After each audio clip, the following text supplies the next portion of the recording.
Chers internautateurs et internautatrices, bienvenue dans cette Trick Track TV, somme toute agréable et particulière, puisque j'ai avec moi deux jeunes personnes qui ont fait une route incroyable pour venir nous voir, puisqu'ils viennent de Suisse. Comment allez-vous bien? J'ai Monsieur Florian. Bonjour Monsieur Fall. Et j'ai Monsieur Hugues.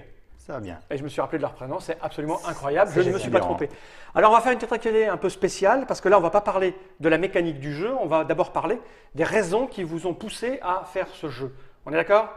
Ok. Donc je vais quand même dire le nom. Ça s'appelle Pitch and Dunk. Ça se présente sous cette petite forme, une espèce de genre de tube en plastique. Alors là, quand on l'achète, il est comme ça. Il n'y a rien marqué dessus parce que vous y êtes allé à l'économie maximale. On a dû. Pour une raison bien précise que nous allons évoquer. Donc ça ressemble à ça. Une fois qu'on l'ouvre, on sort des éléments. Alors, ça se dévisse comme ça, hein, comme une espèce de petite chose, un petit tube machin. Alors je vais le remettre dedans. Je le pose par devers moi. Je montre à quoi ça ressemble quand c'est vide. C'est fort, non? Magnifique. Il y a un petit sachet à l'intérieur. Parce que c'est les petits jetons qui sont à l'intérieur. Et on a un petit plateau qui est une espèce de genre de... C'est imprimé sur une bâche en fait. Imprimé sur une bâche, voilà. Je remets ça comme ça. Là, on a montré les éléments. Je le referme. On dirait un grand... Enfin bon, un double étupénien, tu vois ce que je veux dire? Oui. C'est ça, je le pose par devant moi aussi. Alors ce petit jeu Pitch and Dunk, on va dire les informations intéressantes quand même pour les gens. C'est un jeu signé de Daniel Kodbach. Tout à fait. C'est bien ça? Oui, c'est comme ça que ça se dit. Et de monsieur Daniel Kalms. David. David, j'ai dit Daniel? Oui. Je me fais vieux. David Kalms. Kalmus. Kalmus? Ouais. Kalmus. C'est des Français ces gens-là? Oui. Mais ils ont des noms qui font pas... Kalms, ça pourrait faire américain. Ouais, c'est ça. Et Kodbach aussi, ça fait très... Pas américain. Ça fait voyager. Moi, je voyage. Mais bon, quand on sait que ce monsieur-là s'appelle Gros Dur sur le forum de Trick Track, on a compris. Par contre, je ne connais pas le pseudo de l'autre. Et c'est illustré par monsieur Fabien Boulet, qui lui aussi traîne sur Trick Track. Tout à fait. Et vous aussi, vous traînez sur Trick Track aussi. Comme quoi, on est quasi en famille. C'est ça. C'est ça qui est génial.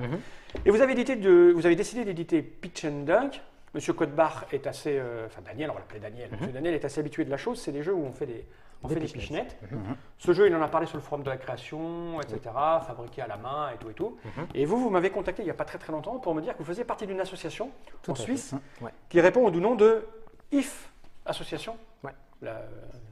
C'est très parlant, IF. Et si Voilà. en anglais, c'est ça? Ouais. Si on faisait des choses, c'est ça Exactement. l'idée? C'est exactement l'idée. Et vous faites des... alors, j'espère avoir tout compris.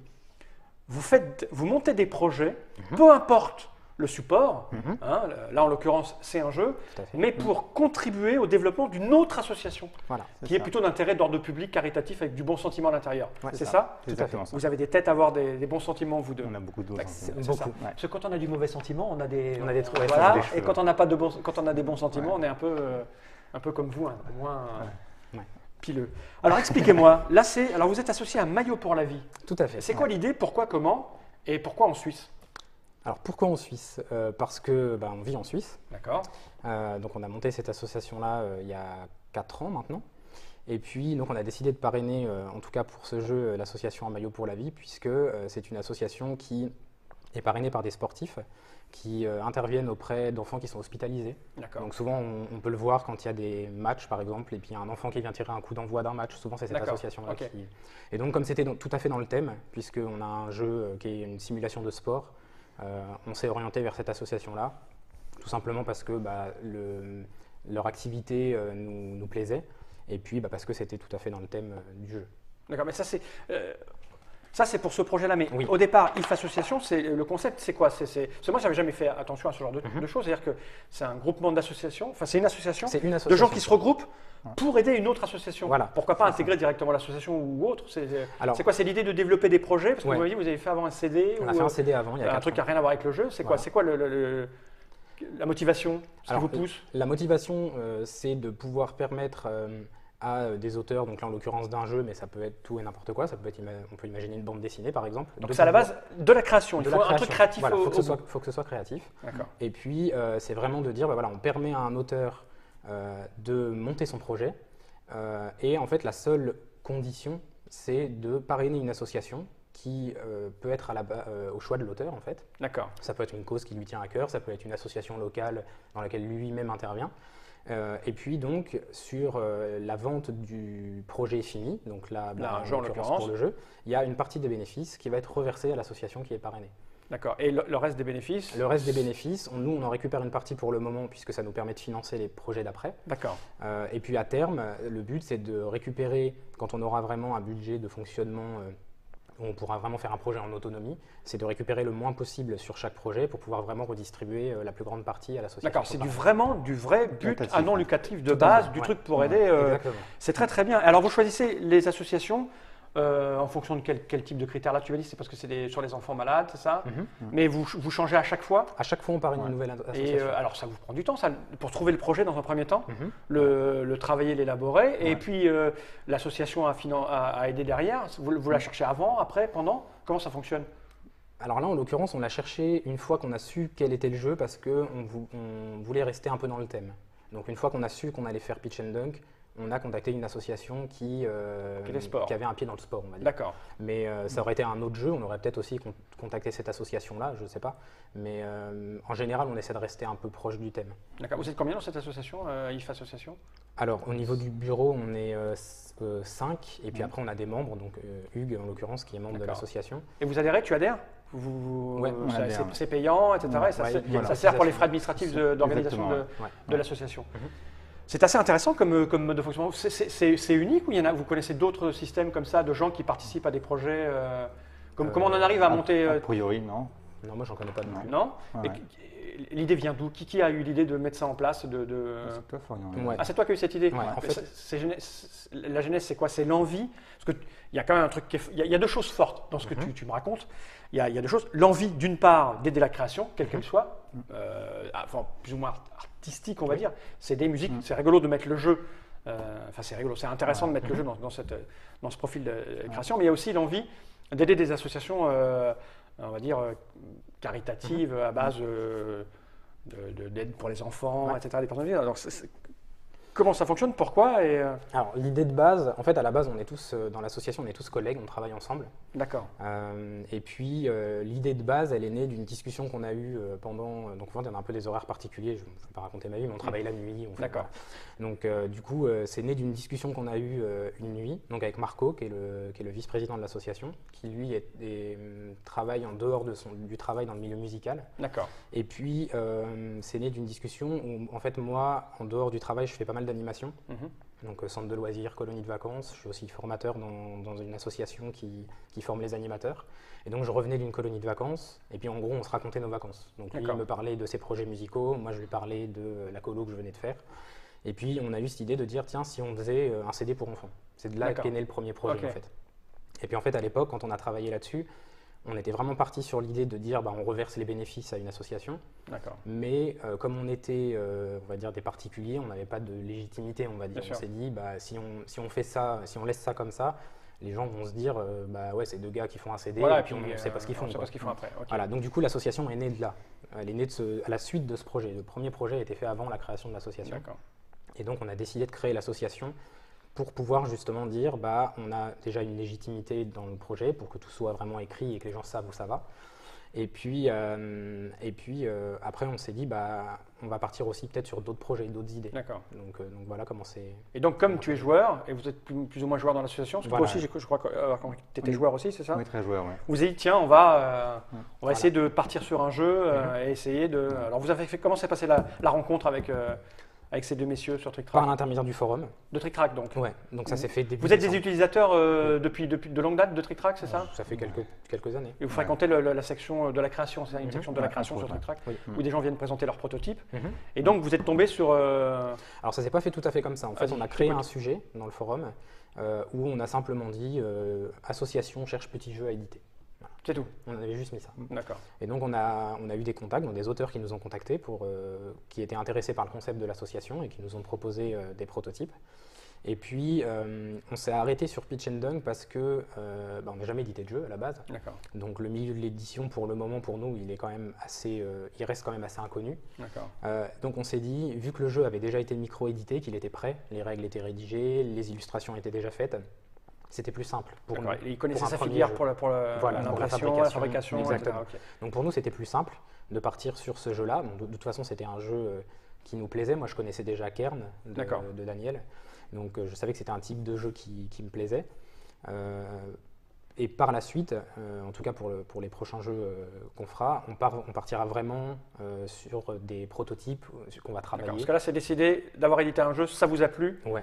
Là, du coup, vous alliez plusieurs choses, c'est-à-dire ce besoin associatif de participer à la création de quelque chose, le plaisir d'aider des gens qui ont besoin d'aide, comme là une association avec des enfants plus ou moins malades, et le plaisir de jouer. Hein, ça fait c'est tous les plaisirs en même temps. C'est plein de plaisir. Hein, ils sont forts les gars. C'est que du plaisir. C'est que du plaisir. Et là, vous en avez fait combien alors du coup? Alors, comment ça se passe? Ça s'est passé comment au niveau de l'édition? Vous aviez un fonds pour commencer à produire? Ouais, alors on avait un fonds et puis pour compléter le prix de fabrication, on a fixé, on a fait un système de précommande en fait, donc on a fixé 40 précommandes. Ah oui, je me souviens, on a dû faire une annonce sur TechCrack pour dire qu'on cherchait. Ouais. Ça a marché, ça a aidé? Oui, Ouais. aidé, Ouais. Donc on a réussi à avoir 40 précommandes assez rapidement, puisque si je me souviens bien, on a dû signer les contrats avec les auteurs fin décembre et le jeu était prêt, donc fabriqué le mi-février. Donc ça allait quand même super vite. Ça, c'est bien. Ouais, super vite. Et donc vous en avez fabriqué combien? Un peu plus de 200. Un peu plus de 200. Ouais. Voilà. Et les précommandes, donc les gens ont leur jeu, et il vous en reste combien Alors là pour le moment on en a vendu 75, Ouais. donc il en reste la différence. Et alors pour le trouver, comment vous faites après parce que bon, vous parliez de l'édition, mais la difficulté c'est surtout la distribution après. Oui. Pour se procurer les 125 exemplaires qui restent, comment on fait? Comment vous faites pour les vendre et récupérer Alors le seul moyen de se le procurer pour le moment c'est le site internet du jeu qu'on a fait en parallèle du site de l'association. D'accord. Qui s'appelle comment? Qui s'appelle pitchanddunk.free.fr. D'accord, ok. Et puis on a fait jusqu'à maintenant, donc au mois de mars, on a fait 2 festivals où on a présenté le jeu et puis il était disponible. D'accord, et là les gens peuvent l'essayer voilà, et voir qu'elles partent avec. Mais c'est clair que c'est une diffusion un peu confidentielle parce qu'on n'a pas de distributeur. D'accord, ok. Bah, on fera une petite annonce pour dire que vous en avez encore 125 exemplaires avec votre adresse et un lien. Bon, je crois qu'on a fait le tour des raisons du pourquoi et du comment. Vous avez des choses à rajouter, des trucs à dire? Non? Là, donc Si, je vais avoir une petite question. Du coup, vous allez repartir sur un projet de jeu juste après. Est-ce que vous allez faire que ça ou vous allez quand même retourner parfois à la BD, à la musique Alors, on va retourner sûrement à d'autres choses parce qu'on ne peut pas non plus se focaliser que sur un aspect. Mais à la base, il y a un autre projet qui est en cours, qui est un roman, mais qui prend du temps parce que ça s'écrit pas en 2 jours. Et on avait un autre projet aussi à l'époque, mais qui a été mis un peu en stand-by pour le moment, qui était un livre de contes. Ouais. Donc ça peut partir sur tout et rien à partir du moment où c'est créatif. Ouais. Je trouve que, personnellement, si je peux donner mon opinion, vous en faites ce que vous voulez, je trouve, surtout pour le monde du jeu, que c'est bien d'avoir la production d'un jeu au milieu d'autres types de production, du roman, du BD, de la BD, de la musique. C'est intéressant de rester dans ce truc. Par contre, un truc qui serait bien, c'est parce que c'est associatif, donc il n'y a pas de raison. Est-ce que les gens peuvent adhérer à votre association, aller en Suisse, c'est ça? C'est des statuts suisses, mais on peut adhérer de n'importe où ou pas? Oui, on peut adhérer. Parce que j'imagine que je trouve personnellement le concept extrêmement intéressant. Finalement, tu vois, ça rejoint ces systèmes de production qui est récente avec Internet, où les internautes participent à la création parce que le projet leur fait plaisir, parce que le produit qui va en sortir leur fait plaisir. Donc tu te désolidarises de tout le processus industriel traditionnel grâce à Internet, grâce au bouche à oreille. Et je ne sais pas combien vous êtes dans votre association, mais il n'y a pas de raison qu'il n'y ait pas des structures dans plusieurs pays, en France et ailleurs, pour chercher des projets. Parce que plus vous êtes nombreux, plus vous pouvez faire des choses. C'est plutôt intéressant finalement de. Mais ouais, c'est vrai que pour le moment on n'est pas nombreux. Bon après on a fait, c'est que notre deuxième projet. C'est le début, c'est le début d'une idée du coup avec tous les protos qu'on a reçus d'auteurs, ça nous force encore plus à aller chercher ailleurs, voir. J'imagine. Bon, en plus, on a eu la chance la semaine dernière de rencontrer Sébastien Pochon à un festival. D'accord. On l'avait contacté un petit peu avant pour qu'il nous explique un peu les ficelles de l'édition. Ah, lui, il connaît, oui. Voilà, donc on a eu une discussion de pratiquement 2 heures. Sébastien, il est là. On a testé un proto avec lui, c'était juste hallucinant. Mais et du coup, on a eu une discussion de pratiquement 2 heures où il nous a expliqué justement un peu les ficelles de l'édition. Il nous a dit que pour le prochain jeu, si on avait besoin, il n'y avait pas de souci. Donc on sait qu'on ne part pas à l'aveugle, on va dire, sur le prochain projet qu'on fera.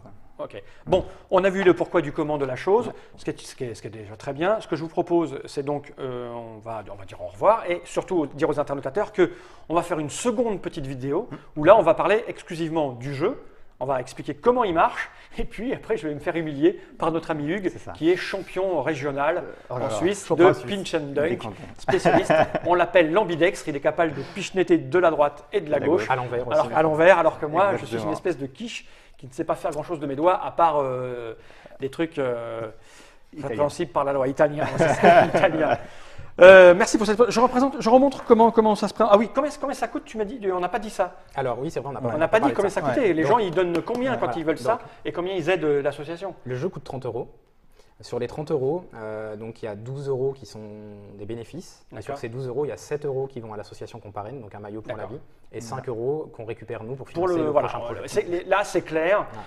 Et l'auteur touche quelque chose ou pas? Oui, bien sûr. Oui, d'accord. C'est sur la partie qui n'est pas bénéficiaire. Exactement. En fait, on a 10 € de fabrication et il y a 8 € qui sont redistribués aux auteurs et à l'illustrateur. Ils sont 3 sur le coup. Ça, j'imagine que ça change en fonction des gens, du secteur, de ce qui est produit, pas produit. Sachant que nous, on essaie vraiment de faire le truc pour que tout le monde y trouve son compte aussi. D'accord, ok, c'est une bonne chose. Vous avez l'air de gens particulièrement sains. C'est Pitch and Dunk. Alors, on dit chez IF Association. C'est le nom de l'association. Donc voilà. Et plus d'infos plus tard. Maintenant, on va s'attaquer à la chose qui nous intéresse tous. Le match. Savoir qui est le plus fort. Oh, ça fait. Je sais le faire aussi, jeune homme. Ah là là. Moi aussi, je sais. Il y a des champions. Et comme ça, tu vois. Générique.